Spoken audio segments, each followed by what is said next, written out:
Hello, BookTube. We're in GarbAugust officially, and I thought I would give some lovely book recommendations for books that are so absolutely garbage that you should read them because you'll find so much joy and fun in them. And I don't have much of a long list for the first time in God knows how long. But I've probably got like five ish, maybe a bit more books here. And yeah, what are some?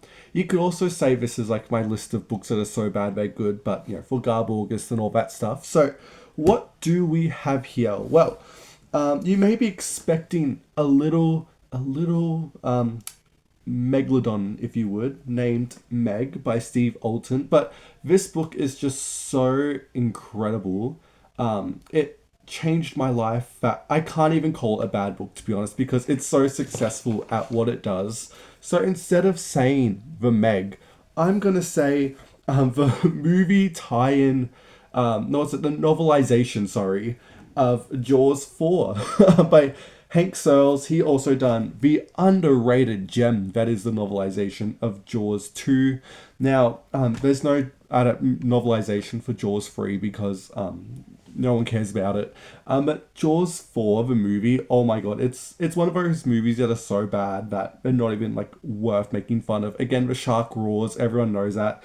But the novel adds a bit more detail in case you wanted to learn more about the absolute rubbish that is the plot of Jaws 4.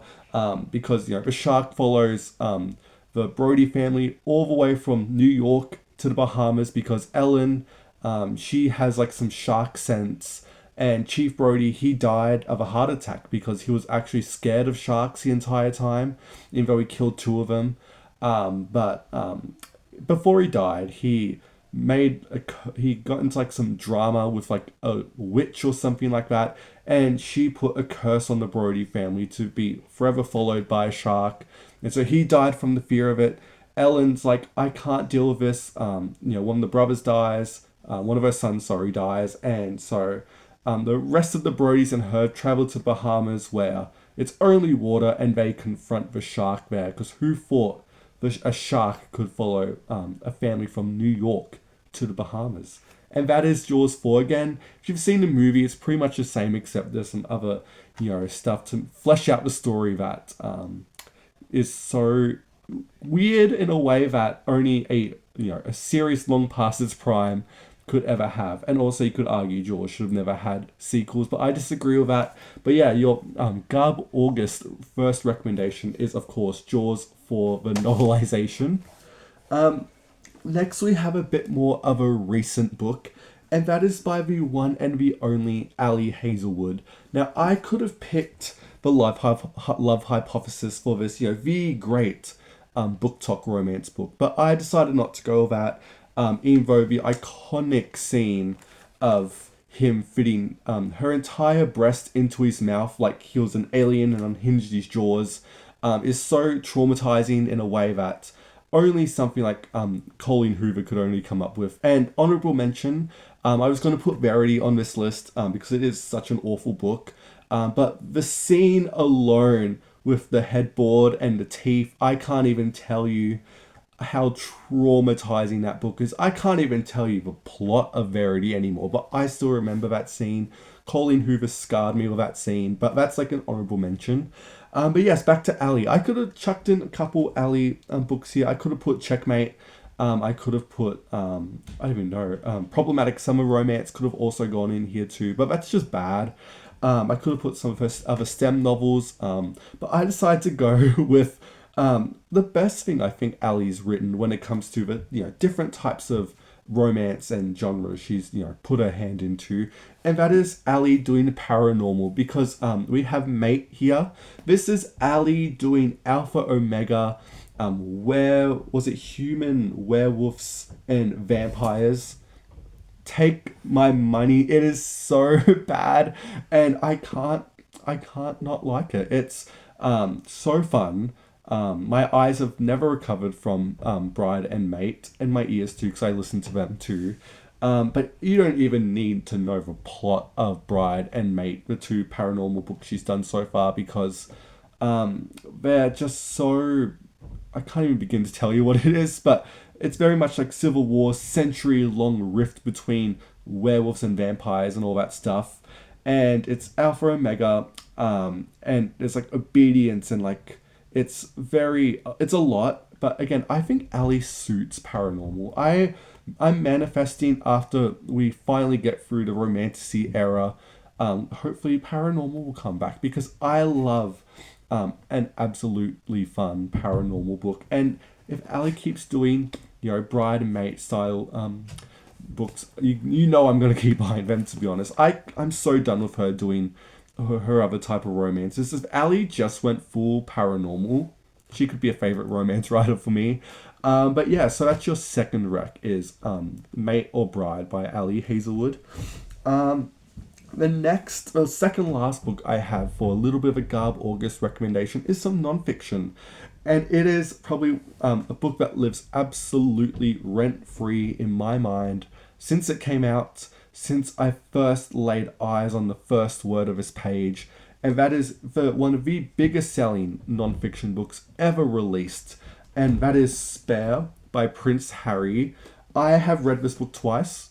I got this book the day it came out. Now, I'm not I couldn't care less about the royals, to be honest. But my God, was I deeply, deeply invested into the stories that Prince Harry wove. Reflecting on his life, if you would. I have read this book twice again, and I have tabbed it up. Just some iconic moments. Of course, everyone remembers where he gets frostbite on his genitals and all that stuff, or Harry and Will fighting over South Africa because Africa's William's thing, or the dramatic time where Meghan asked Kate to borrow some like lip gloss or something, and the drama, the fallout from that was incredible to read about. Harry and Meghan going camping together, and Harry expecting makeup and I don't know, girls' clothes and all that stuff, and she only had food and like the bare minimum, and he's like, oh my God, that's my wife right there, that's some wifey material. There's so much I could have talked about. It's burnt into my mind. When Harry's younger and he's performing a Shakespeare play, and his father Charles is laughing at all of the scenes that aren't funny and completely embarrassing Harry in front of everyone. And I can't tell you how much I love Spare. It's the next time Harry releases a book, I can't tell you how fast I'm going to run to buy it. Again, I couldn't care about the royals, and this probably shouldn't have been published because Harry needs therapy, and this is an ultimate burn bridging book for Harry and his royal family. But my God, I was completely entertained, and it is an absolute GarbAugust recommendation from me.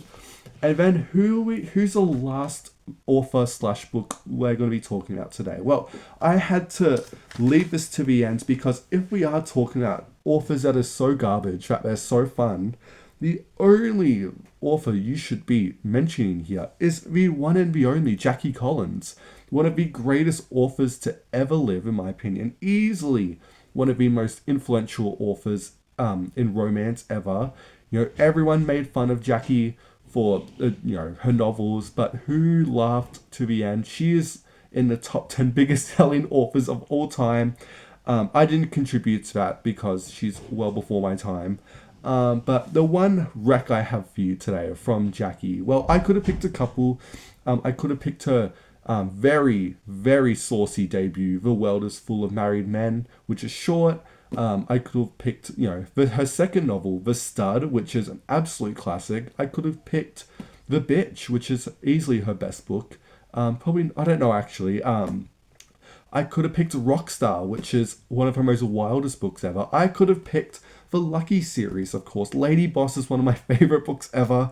I could have picked Hollywood Wives, which I'm currently rereading now, and I can't even tell you the sheer amount of action that Jackie Collins crams into her books. But the one GarbAugust recommendation for Jackie Collins you should do this month is the one and the only The Love Killers.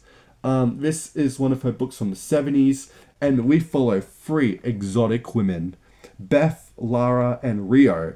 and they all have vengeance on their mind because they are all are connected to three men that are in like the accession line of this mafia gang or whatever. And the three ways they go around killing these men together. It's like a demonic, sexy Charlie's Angels or something like that. I'll read the back for you. Beth, Lara, and Rio, three exotic women with a common cause and vengeance in their hearts. They're out to avenge a murder, and they will go to any lengths. The results? A bloodbath of sexual mayhem through the lethal corridors of an organized crime. What do you want me to say about that? The one thing I will say that no one talks about with Jackie Collins, I know I'm ranting now, but Jackie deserves this, is no one talks about how Jackie was really early on into mafia romances. Like, I'm not a mafia romance person myself, but she was doing this in the 70s. Literally. And how vulgar her books were. In 1968 was her debut. You're like, oh my god. Like, years and years before, bodice ripper romances, like Kathleen Woodward and Joanna Lindsay and all that were doing that. Jackie was there doing this in the 60s, literally. But yeah, that is your essential GarbAugust book. You have to do a Jackie Collins book. I want to do another video on Jackie for GarbAugust because she deserves it, because she is such an absolute legend in my mind. I can't tell you how much fun I've had reading Jackie over the many years, because I read her first as a teen, but really this year I've gone back to her and I love her book so much. And yeah, that is some books you can do for GarbAugust. You've got some non-fiction in there, you've got some sharks, and yeah, let me know what you think about the books I talked about today, and go read them because I told you to. And thank you so much for watching BookTube, and I will see you next time.